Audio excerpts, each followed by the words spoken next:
Where's my newspaper? What? What do you mean? You can't find it? Isn't it in here anywhere? No, it's just possible the kids just got it out back. They're out back reading.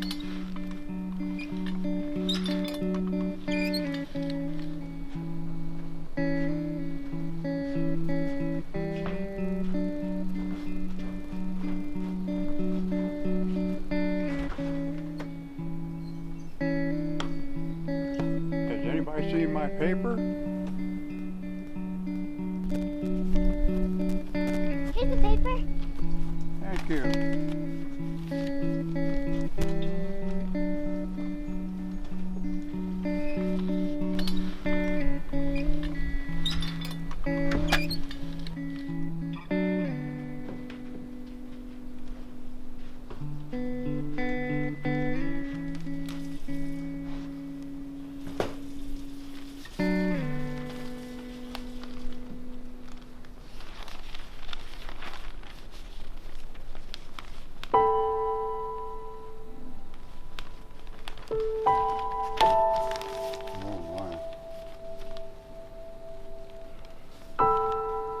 That's shocking.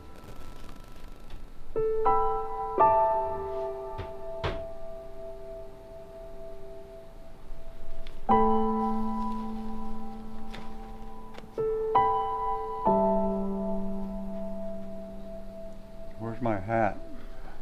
Your hat. What?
Fair winds and following seas.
You can see the. Well, I thought it was on that hump up there, but No, that was a barn.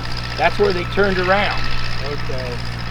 Here, I'll show you in here. I don't know if you can walk in here. Okay, here's some of that foundation. Okay. See it right here? Yeah. Around that house. Here's the spring that they got that water out of. This thing runs year. But you know, a lot of the old houses were this way. Yeah. That's And why they were there. That's where that foundation was, and see, they just let all this grow up, you know, after after they quit using all this. And that barn was up there on the hill. Used to be. You can still see some of the foundation of that barn. Well, Dad told me after they got married and lived here, he wanted to go to a ball game one night. They bought like 25 or 50 chickens. They were going to raise it, chicks. Yeah.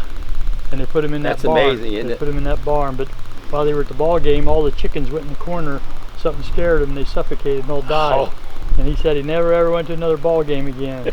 He was just so mad because they lost all their chickens in one night. So he never went to the ball game never again. Went to the ball game. So but anyway, that's some of the foundation. This is the spring that was actually under the house.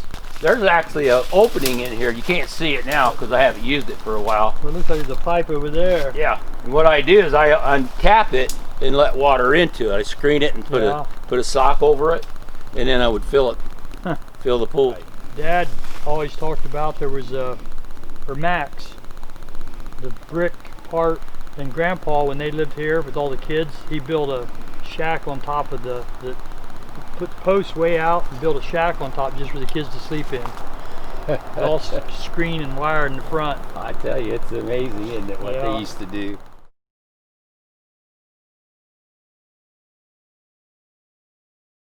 Mom and Dad knew that they were in love way before April 1st of 1947, so they had to come up with a plan to get married. And this is the story that was always told to me, but it was after they thought I was old enough to understand it, so I didn't follow their lead. When on April the 8th of 1947, Mom got out of bed, she got dressed, she jumped on the school bus and headed for school. When they got there with the school bus, she jumped off the bus, she ran around the front of the school, and Dad's sitting there in his car. It was an old model Ford something, I believe. I always heard about something about an old Ford that he drove. She jumped in the car with him, and off they went south, back roads all the way to Kentucky. They were going to get married. So when they got to Kentucky, they found their preacher. I think it cost $2 to get married. They got married, and then they had a picture taken in front of an old tree that's standing behind me.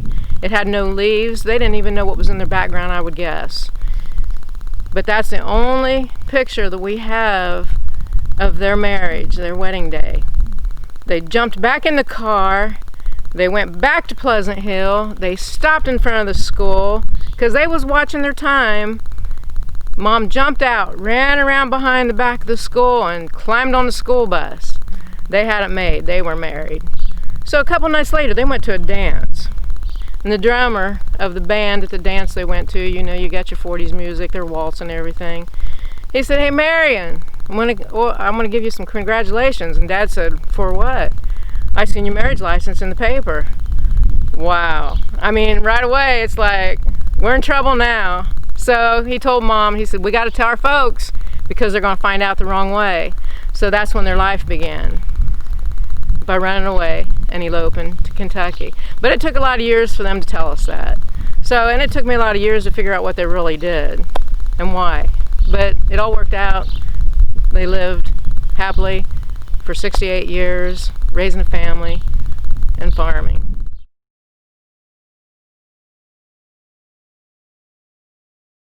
Dad's contribution to farming in the community was for everybody else. He fixed their tractors, he fixed their mowers, he fixed their discs. Yeah, they brought things over and he worked on them for him because a lot of guys didn't know how to fix stuff like Dad knew how to fix stuff. But he made a lot of modifications to equipment for himself too. When he was trying to shell corn, guys would have to pick corn and he'd take it down and then he'd get docked because the corn might be wet. So he decided he could shell it here on the farm. He had a sheller that was supposed to be stationary, and he modified it and put crazy wheels under it so he could tow it behind the picker. So he had the tractor and the picker and the sheller and then a wagon. It looked like a train going through the field, but he did that with he started with a Ford tractor, and he decided that the Ford tractor wasn't powerful enough to run the whole train through the field. He could pull through the field, but he couldn't make a turn on the end because it was all too heavy, too long, took too much power. Yeah, so he'd have to unhook the wagon, and then he would make the turn and go back and pull the wagon and be hooked up to all the rest of the equipment. Then he took the Ford tractor back up to the train. And then he'd go back through the field till he got to the other end. So he told Mom, I'm going to change that. I can't keep farming like that. So he found an old Farmall regular. And then he hooked that regular up to that train, and it worked great. But he said then he had trouble in the winter. He was always late getting corn out. So he was always trying to start that thing in the winter, and it wouldn't start. He said it'd run on some kerosene, but he had to start it on gasoline. And he said it had some kind of an oil journal on top that oiled all the valves, and when it was cold and set for very long, everything would be froze up because no oil would run down in there. So he'd fight it for an hour or 2 hours to get the thing running, and then he'd be all right the rest of the day after he got it running. So again, he told Mom, I got to change that. I can't spend half my day trying to get the tractor running. So he decided he could put a 6-cylinder Plymouth flathead engine in that old F20. It was a regular. The first one he did was a regular Farmall. So he went to the junkyard and found an old flathead Dodge engine, and he cut the frame and pulled the engine out and stretched it so he could put that other engine in there. And then he decided he could hook the transmission there was a Dodge truck transmission would bolt to the back of the flathead Dodge engine, and the transmission, then he developed a way to hook the tractor transmission to the truck transmission. He took a lathe and cut out a gear so that the two gears would mate together, and they made a double chain. So he just hooked the double chain up, and that made the two transmissions together. And he got that all working. He said it wasn't easy. He had to lay awake at night trying to figure out how he was going to make it all work, because the engines from the junkyard didn't have governors on them. And of course the tractor has to have a governor. So he thought how he could get a governor and make that work. And he had a buddy that worked at Hobart. And that buddy said, well, they got governors over there they throw out. So he brought down a governor, and then he had to decide how to make all the linkage the right length to make the governor do what it's supposed to do on a tractor. I mean, it sounds easy, but you still have to make everything all set right, the springs right, and all the adjustments right to make that governor do what it's supposed to do. And trials and tribulations, he finally got it all working. And then he had everything he needed. That tractor had the 16 forward gears and 8 reverse gears. You put both transmissions in reverse, you go forward, because one reverses the other. So he wanted to pull a tobacco planter. That tractor would slow way down and have plenty of power to pull a tobacco planter. So he was at the coffee shop. He didn't visit the coffee shop too much when I was around, but I guess back when he was younger years, before I was around, he'd go to the coffee shop like all farmers did. And he got done drinking his coffee, and he said, I'm going to go home and use my regular Farmall and pull my 10-foot disc. And then farmer said, there's no way a regular Farmall can pull a 10-foot disc. Dad says, mine does. So they all come out. According to what he told me, they all come out and watched. And he got on that tractor, and he said that tractor pulled that 10-foot disc all over that field. And then farmers all said, man, can you make one of them for me? So he ended up building 26 tractors after he built that first one. So that's how the Farmall thing went. But he made a lot of modifications on the farm to make things better for himself. After he managed to make that train shell corn, then he decided he needed to be able to dry corn, because you take your wet corn to town, you'd stand in line, and they'd dock you for it if it was too wet. And so he decided he would make some dryer wagons. He bought kits, and he put false floors in them, and he put a tunnel on the bottom, and he visited Hartzell Fan, and that was in the 50s. And he told them what he was trying to do, and Hartzell Fan said, yeah, we could rig that up with a burner, because they already made a Hartzell Fan, but they hadn't had a dryer before like that. And so he told them what he was trying to do, and they had an engineer that worked on it. Dad knew the guy's name, I don't remember now, but they come out and talked to Dad and looked at what he was trying to do, and they designed it, and they finally got it all done and brought it out.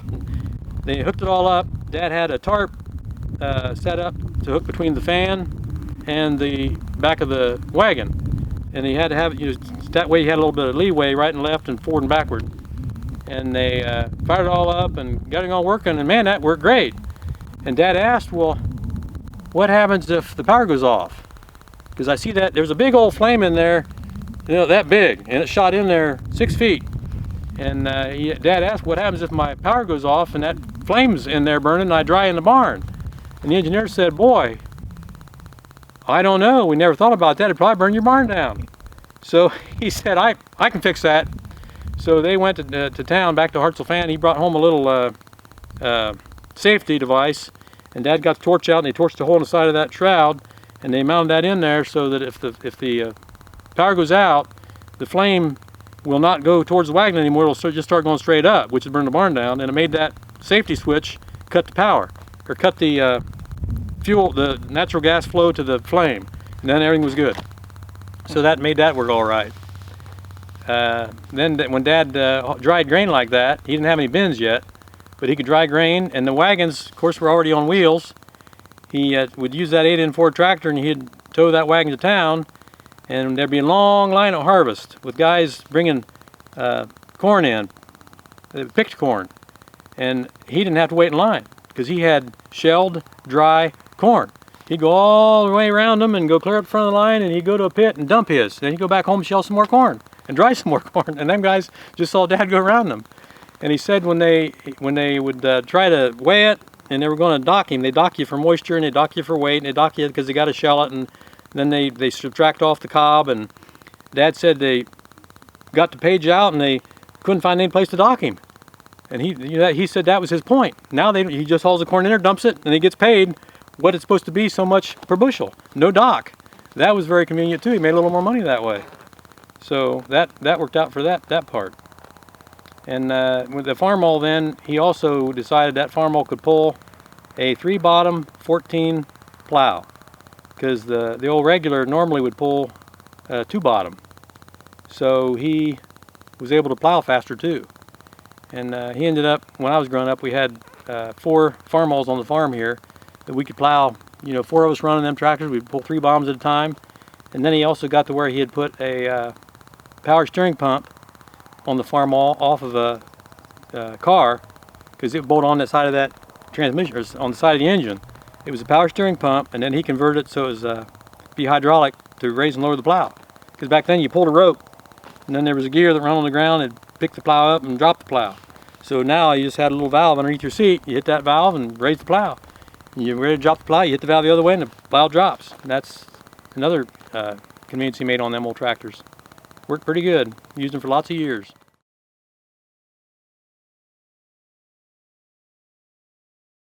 Far back as I can remember, we always had Cadillacs. The first one I remember was a 1950 Cadillac, and we had that for several years. And I think when he got rid of that, we got a 63 Cadillac, and we drove that for several years. I think I drove that to my high school prom, probably 2 years of it. And while I was in the service, then he got a 72. I guess I was out of the service because he got a 72 Cadillac that Will's got now. And then that, he drove that for a good while, and then Mom wanted that Buick, so they got a Buick. And then Dad bought this white Cadillac right here, and he drove it in the summer times. And he always went to Florida in the winter time, so he hasn't seen any salt for, I don't know, 30 years or better. And that's about, but he'd buy old Cadillacs. He'd drive a good one for a good car, and then he'd buy an old Cadillac and fix it up and drive it for everyday running. That's about what we always did. We always had the Cadillacs, and then he started putting them on LP gas. One year we had the 64 Cadillac, I think it was, and Uncle Dale wanted us to go to Canada with him. He was going to do something up there and need some help. So that Cadillac Dad had put LP gas on it. So we had LP gas and gasoline. And on the way up there, Uncle Dale was driving a pickup truck, and I think he stopped 3 times to get gasoline. And he says, "Aren't you going to get any gasoline?" I said, "No, I got enough to get up there." He says, "How can you have enough gas to get up there?" I says, "Well, I've been running on LP gas, and I can run on gasoline and get the rest of the way up there." So then I had to buy gasoline all the way home, but that was one funny thing we done. But one year, Joe come home from Florida. He was in Homestead, Florida. He come home, and I says, "Joe, let's go to Canada." So he got in the car the next day, and we drove to Canada. Was up there for a week, and then he come home. So he was all the way up 75 that year, from Homestead, Florida to Sault Ste. Marie, Michigan. And so he's seen her all that year. And I don't know. That's the way it was. He always had Cadillacs. You know, Uncle Dale had Cadillacs, Uncle Melvin had Cadillacs, Uncle Max had Cadillacs, Grandpa Adams had Cadillacs, so I guess they was always in the family. So that's how I remember them.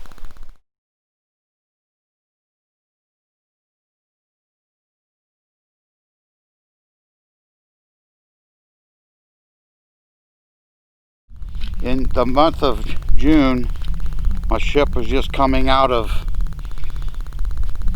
dry dock from being sabotaged, and what happened, they throwed a monkey wrench literally into one of the main reduction gears.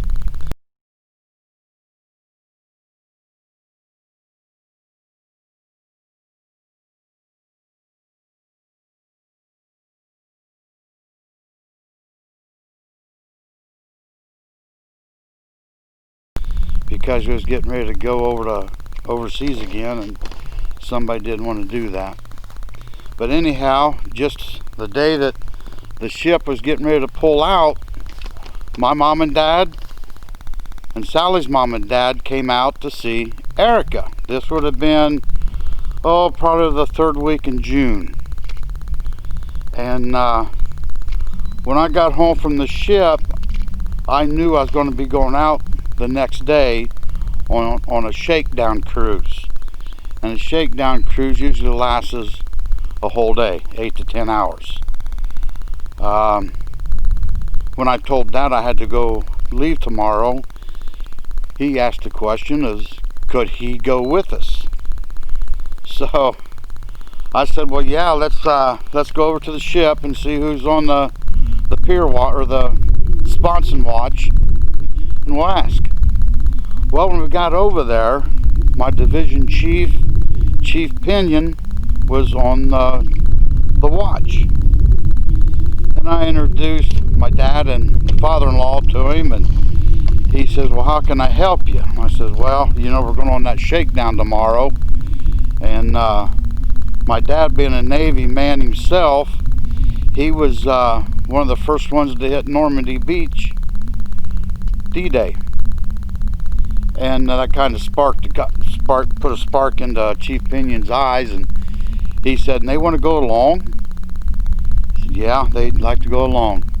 He said, well, I leave the sponson tomorrow morning at 6 o'clock. You have them here on board before 6 o'clock, and I'll salute them on.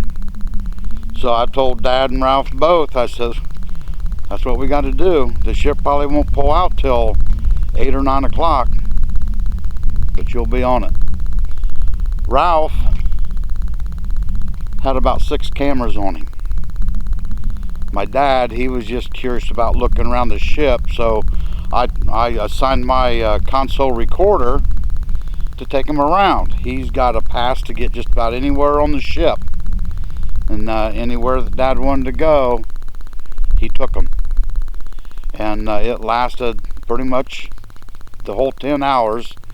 We would go in full speed forward, and they'd shove her into reverse, and the ship would shudder and shake, and we probably went about 4 miles before it even started stopping, and then it would slowly go into reverse.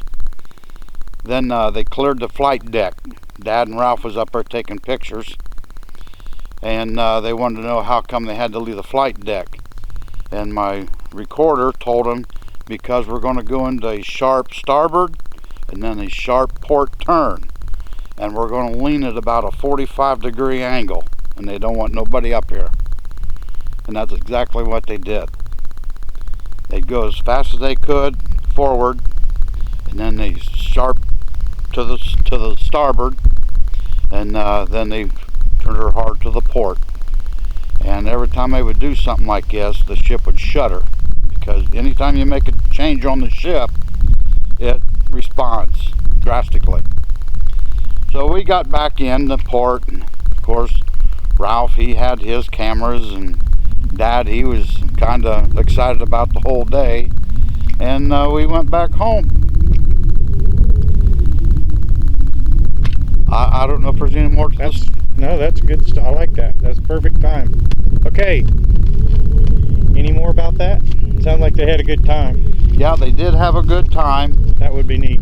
My question to Ralph was, my father-in-law, has he ever been on a boat before? And he said a small one. I said, well, when you get on this boat, you ain't gonna know you're on a boat. You have to get your sea legs and get them quick, because it does follow the waves, it does yaw back and forth, but real slow to where you don't know it's actually doing it. Well, he did real good. Ralph did real good. My dad, he already had his sea legs in his back pocket, and he was ready for it. And it pleased me that they both got the opportunity to ride on the ship that I spent a lot of time on, but I had to stay on my battle station. Anytime the carrier is in the water, out past the Golden Gate, I had to stay on my station because it was my responsibility to launch the aircraft. And when my recorder came back, he was telling me little remarks about what Ralph and what my dad had said and everything, and they just couldn't believe how big this ship was. My dad couldn't believe how many beds, racks, were in each berthing area. He was used to about, I don't know, maybe 20, and we had 100 in each berthing area. So, and we didn't share racks either. We had our own, personal. So, I guess that's about it.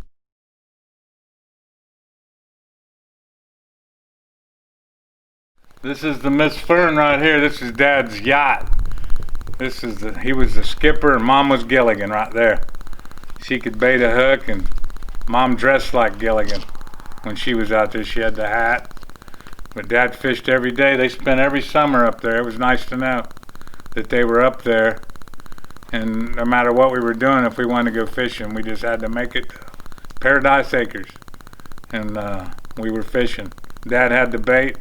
When it got dark, if it rained, he'd be out there hunting night crawlers. And he'd find them, and that's all we fished with. Everybody else had minis. We fished with night crawlers. He was a true night crawler fisherman. Walleye, perch, didn't matter. Sheephead liked them too. They were good. We ate sheephead when we didn't catch any wall. You know, it's just we was gonna eat fish, whether it was sheephead or white bass. Dad had every color that there was, every chartreuse thing you could possibly have in his tackle box. I think his tackle box weighed more than his toolbox. But he, every day, sometimes twice a day, if we didn't catch anything, we'd go out there and talk and drift. A lot of stories told out there in this boat. The Miss Fern. Got the big block engine and jet boat. Never threw a rooster tail though. He wasn't no motorhead, but boy, he sounded like it when he was out there in that thing. Everybody looked because it sounded like a big cigarette boat coming. But it was just two old people with a fishing boat and a whole bunch of poles. Them were the days. It just seems like that was so far long ago, but I'm looking at the camper they stayed in right there too. They had that old camper, and that was Mom's home. And Dad just paid the rent. But it was good times up there at the lake. Every summer seemed like for 25 years. I don't know how long it was, but it was a good time to know you could go up there and float around on the lake and catch fish and eat fish for supper and dinner and peanut butter and jelly sandwiches. Mom was famous for peanut butter and jelly sandwiches and Cheez-Its and a glass of water, or a 7-Up if you wanted one. It brings back memories. And we didn't care if we caught fish either. If we caught them, we just had to clean them when we got back. They were pretty good at that too. Dad never asked us if we wanted to clean fish. Him and Mom put their boots on and head to the cleaning house. Clean them fish. I mean, we'd clean one while they cleaned 5. We'd throw most of it away where they had bones. Like you'd comb your hair with them. And then we'd go back and eat, get up and do it again the next day. Them were good days. We'll miss them. but they got too old to manage the boat, and so they parked it here, and Dad went to town, got 2 good lazy boys, and them was their command centers, them lazy boys for the next 25 years. But it was fun.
There, we did it. Yeah, we did it. Go sit down right there. Right here.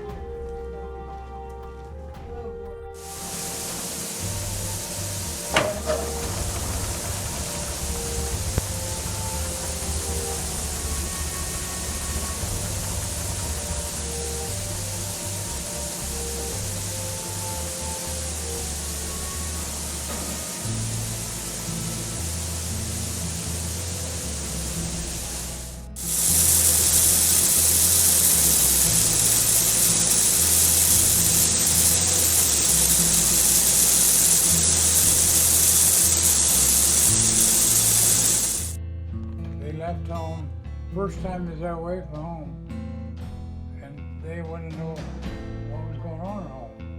You know how you would be if you was moved away from home when you was 18. I did, actually.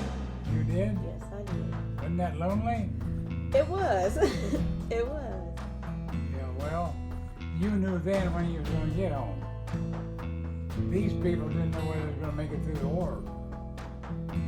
They was in Europe, see. But I was in North Africa, Spain, Tunisia, Egypt, Italy, France, the Mediterranean Ocean, the Atlantic Ocean, and the Pacific Ocean, all in them 21 days. I didn't have a pass. I had an ID card. And I got back there, I found the ship. The ship had kept moving. See, every time I'd go, it wouldn't be there, it'd be someplace else.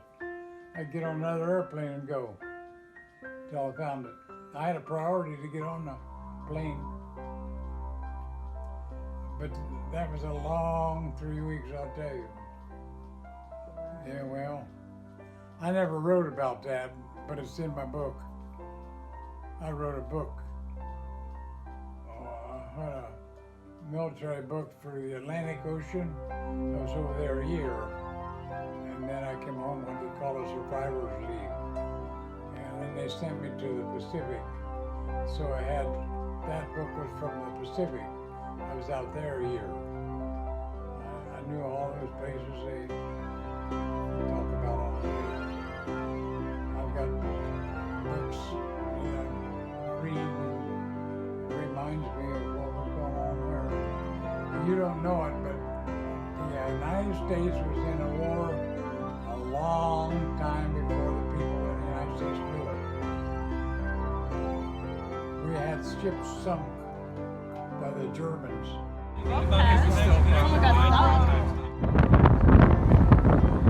This is great-grandpa Marion.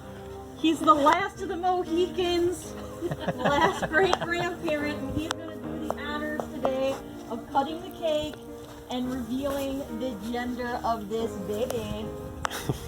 I don't know whether this baby can vote yet or not. Is that a women's suffrage comment? I think so. It's pretty good. I'm ready to cut it. All right, do it. Uh-oh. Do you know yet? Uh-oh. Which is it? What is it? Green. We're gonna raise this baby gender non-binary. Oh no. We're gonna let this baby choose its own gender. All right, he's fired. He's fired. What color is it? Green. It's blue. It's a boy. It's a boy. Oh. Congratulations. All right, you can unmute yourselves now. Oh my gosh!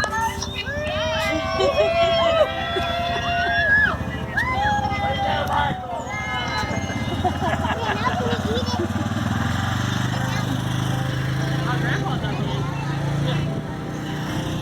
It's a boy.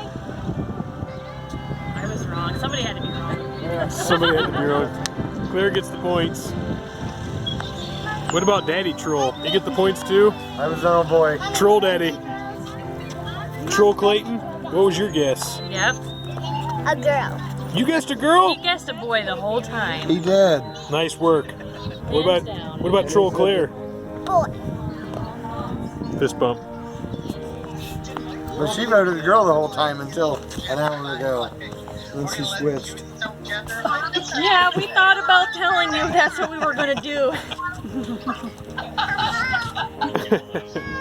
Okay. The last thing we heard is Marion was Christina said boy too. I didn't bring any plates or anything. You have. Well, we should. I don't know. It's up to you. We got the grill out here. We can go up there. We can eat it there. Thanks. We're gonna grill hamburgers and hot dogs up there. You can come up there and have a hamburger. Thanks, guys.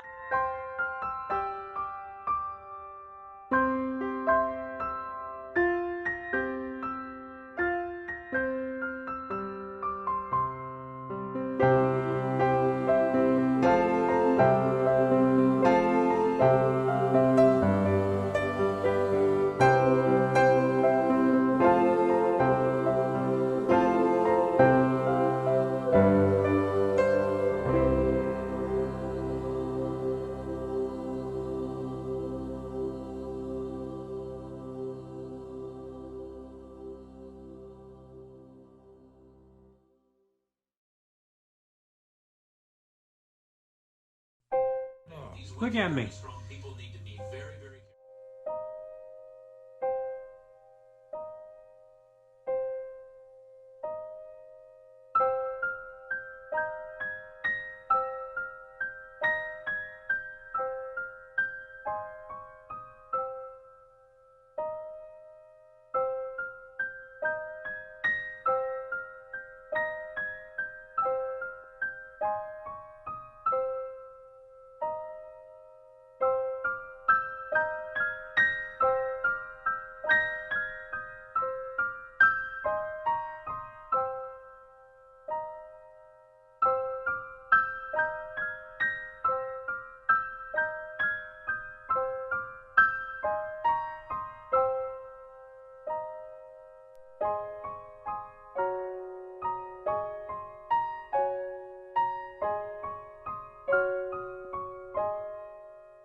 you.